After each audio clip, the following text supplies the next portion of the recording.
So today we are going to be doing a day of festive eats. This one is going to be a kind of supermarket edition. So last night went to Morrison's and Aldi, because those are our two local shops, got a selection of different Christmas items, and today is going to be a little video of festive eats. For breakfast, I went for pretty much the only festive breakfast food I could find, which was these reindeer-shaped crumpets. We decided to do some of them soaked in an egg mixture, which you then fried in butter. We also got this adorable little butter Rudolph, and we did use his head to make the crumpets. Oh, it looks really sad. Look at it. Woo! I've got to put them all in the eggy mixture, apparently. Get them all covered in that. And then put them on the plate. And then we put them in the pan and fry them. I was going to do some with...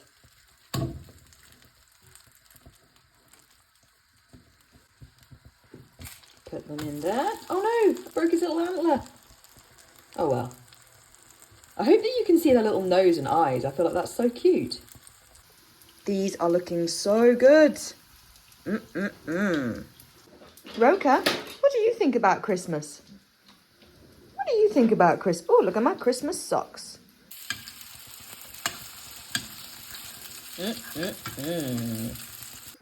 These look so good. I'm gonna put some Marmite on. Oh no, there's not much Marmite left. No.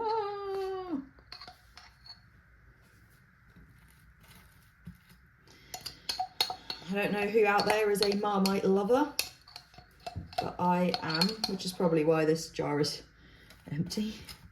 Should have thought about that. I don't even know if Marmite's going to go with eggy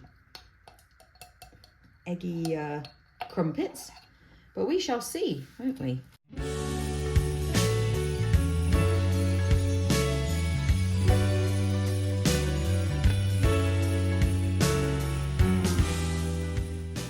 See how they are.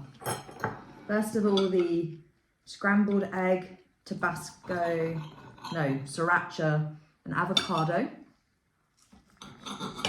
I'd never normally do crumpets like this, but actually works well. And the Marmite one. I'm not sure what Marmite's going to be like with egg, but... Which one's better? They're very different. I feel like more Marmite is always needed though. I feel like I need to buy a new jar of Marmite. In classic Emily style, I was too busy eating the crumpets to actually really say very much about them, other than they were tasty. Which, in short, they really were. They were very much just normal crumpets. I feel like the Rudolph shape really didn't add that much, other than the joy of it, which I suppose is to be expected from a Rudolph-shaped crumpet. But I would recommend the eggy way of doing it. Like, I feel like, I don't know if that's something that's really commonplace, but for me, crumpets always seem to be just butter and jam. That's like my staple crumpet topping. And yeah, actually with the eggs, like soaking them in the eggs, frying them in the butter, and then topping with avocado, egg and sriracha, that was good. So I will definitely be doing it again. And it was also quite quick. And I am all for quick breakfasts. Anyway, what I wanted to do alongside sharing the festive eats today is also share a few different tips that I have for navigating food over the festive period. And the thing that I want to start with is saying yes, flipping those knee-jerk no's.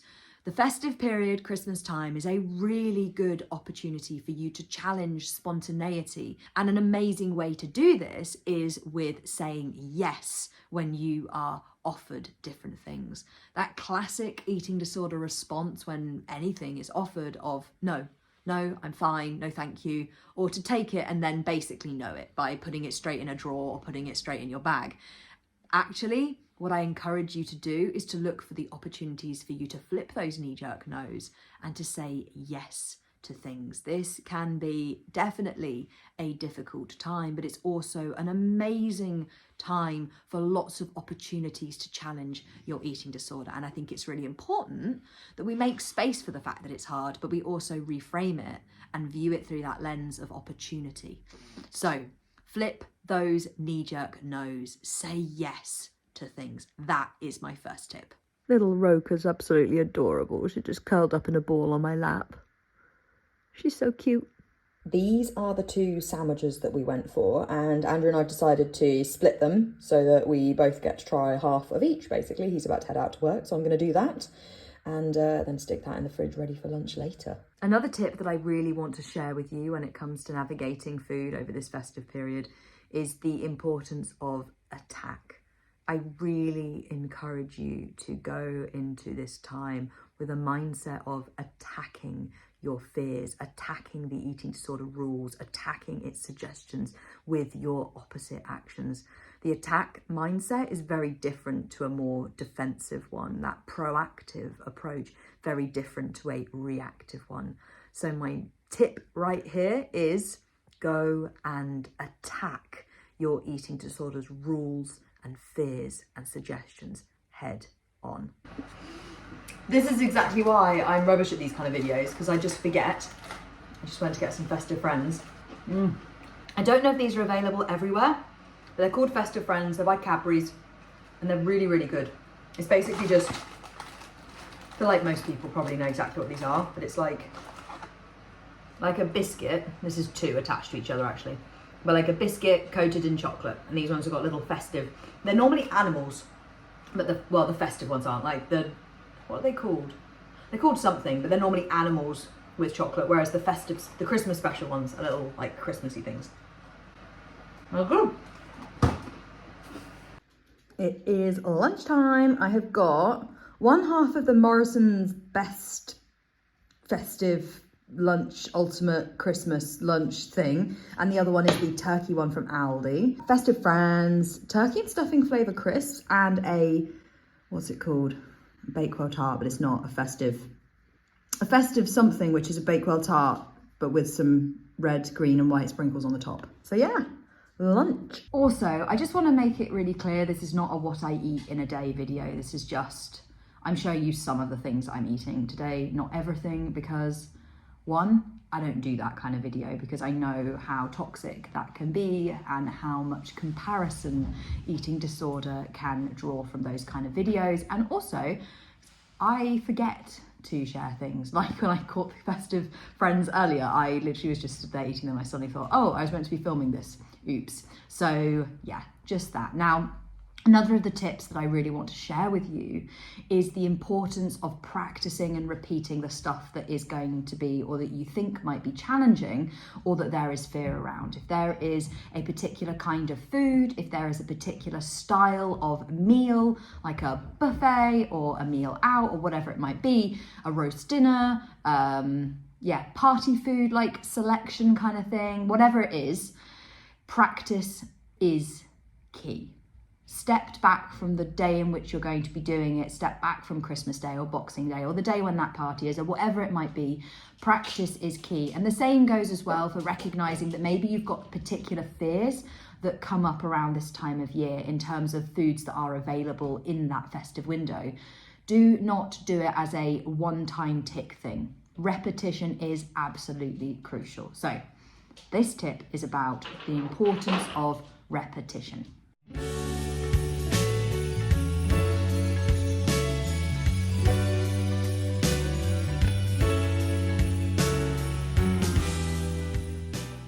I apologise in advance for the fact that there will be quacking noises behind me, but Roka has a duck that she is obsessed with.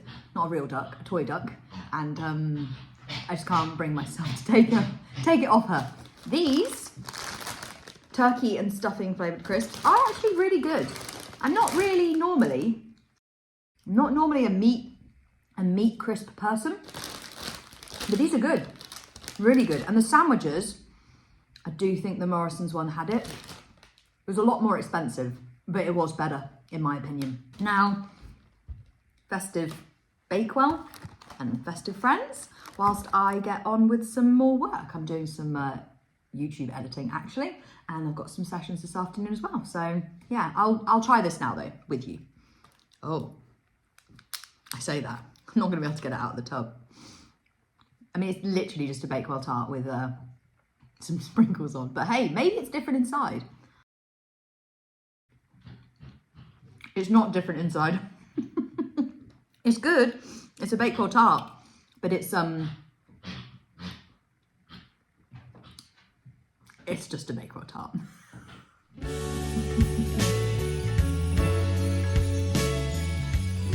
So I have just finished some really good sessions this afternoon, and I'm just typing up my notes before I actually go for a massage. I'm very excited. I get an hour's massage this evening. I'd completely forgotten I had booked it until earlier this week, and I am very, very pleased that I had booked it in. Past me did a great job, to be honest, because I am looking forward to this. Sat here, festive friending.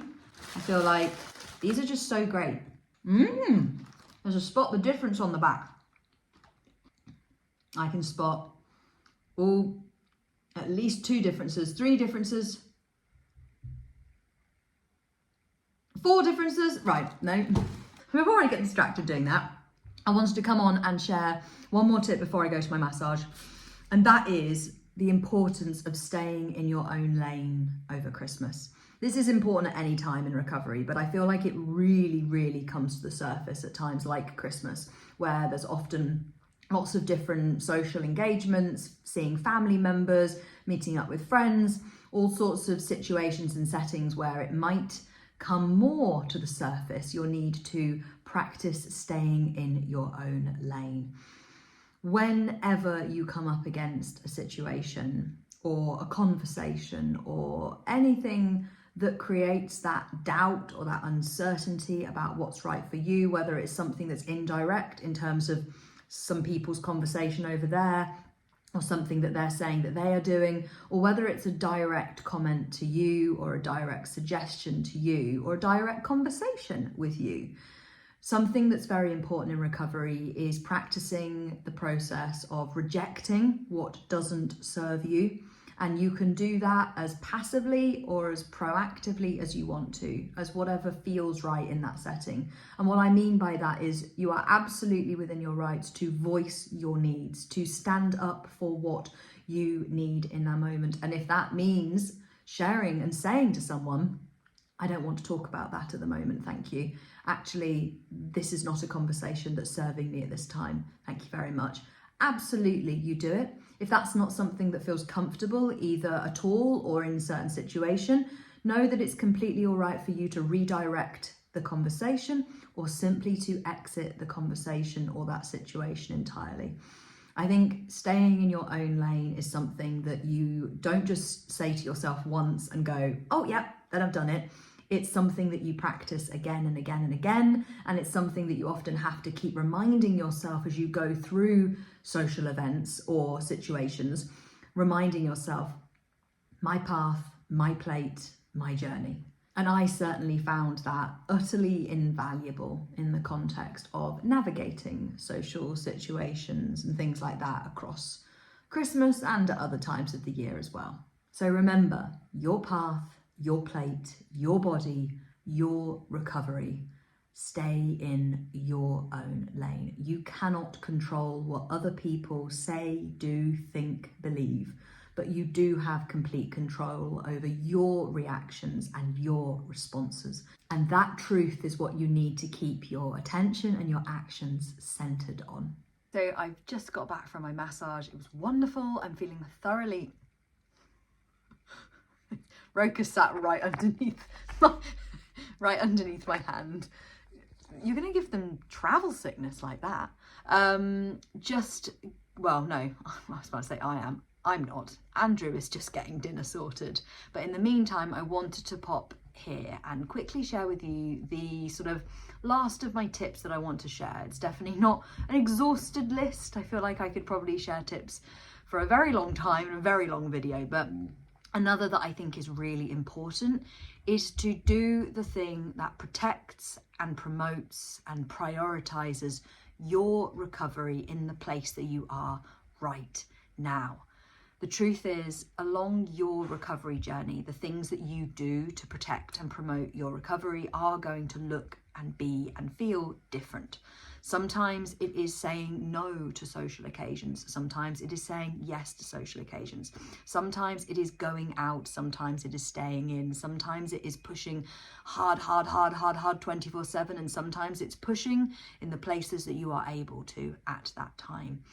I advocate always that you absolutely be bold and brave and push yourself as much as you are able to. But remember, what matters is that you do the thing that protects and promotes your recovery this year, in this moment, this time along your journey. So do not be afraid to take the action that you need to take to make that happen. Hello, Roka. Did you miss me? Did you miss me? You a good girlie. She says, yes, just come and give me fusses and play games. Right now. So we have got a selection. We've got the chicken candy canes. We've got cauliflower popcorn, sweet potato bites and tempura king prawns with garlic bread. But unfortunately, because the shop had run out of special Christmas tree garlic bread, it's just normal garlic bread.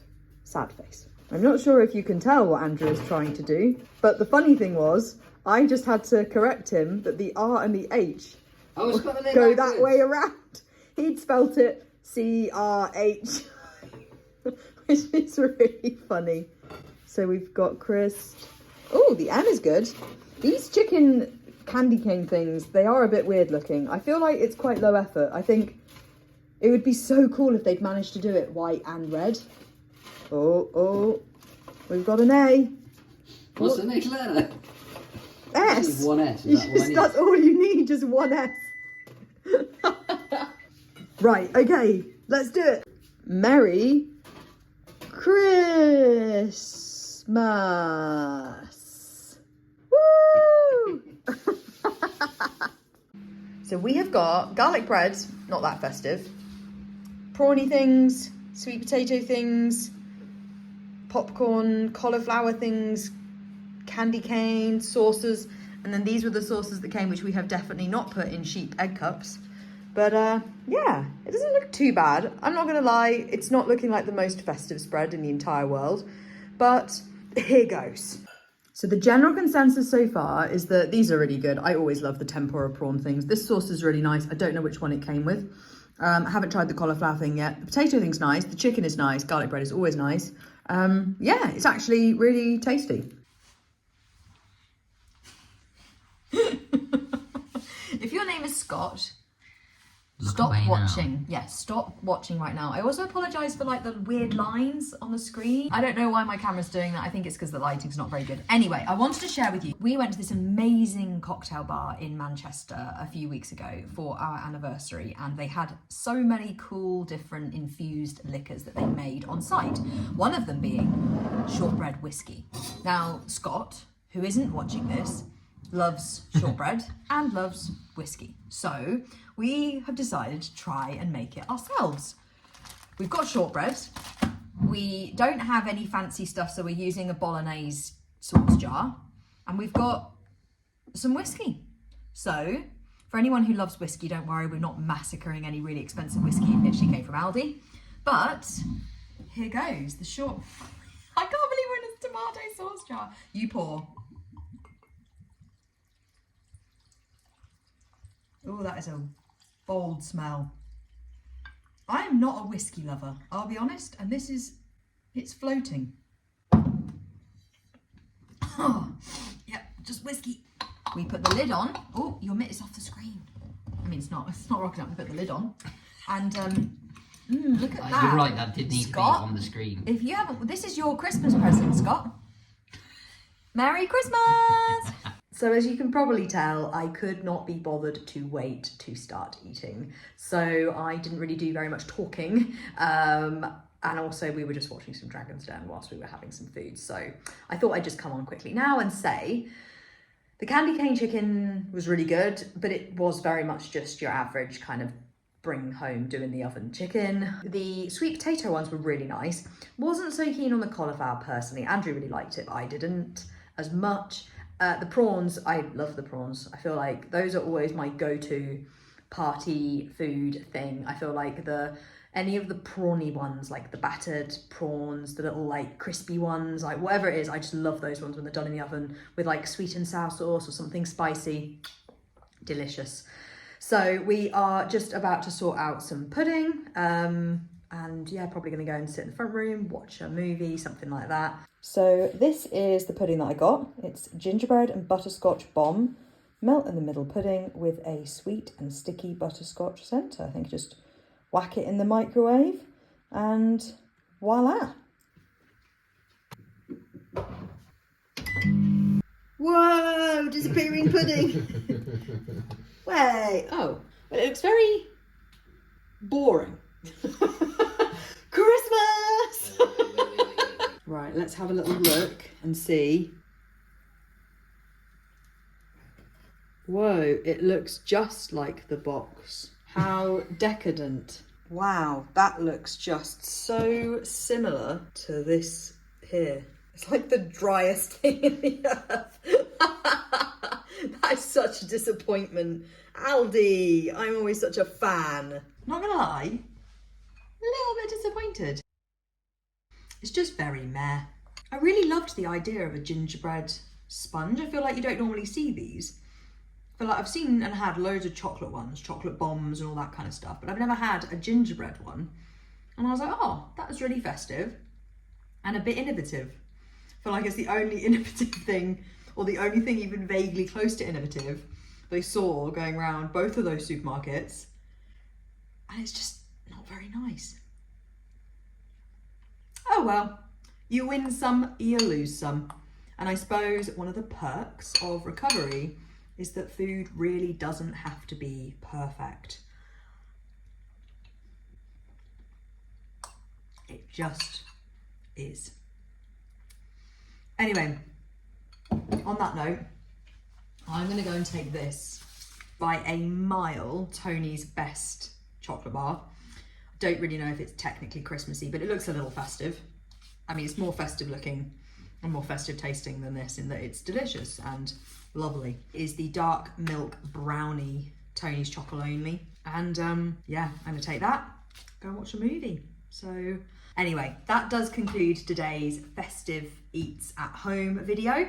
I hope that you have enjoyed watching. As I said earlier on at some point today, this is not just a listening space, it's a doing space. So see this as an invite and an encouragement to go and buy the things that you've seen in the supermarkets, the things that you've seen that you fancy, and go and get them and have them. And obviously this is relevant in the context of Christmas, but it's also relevant in any other setting as well. Whatever time of the year it is, whatever day it is, you deserve to buy the things that you see and to honour your hunger and to listen to your body. So on that note, I hope that wherever you are, whatever you're doing, you are having a wonderful day.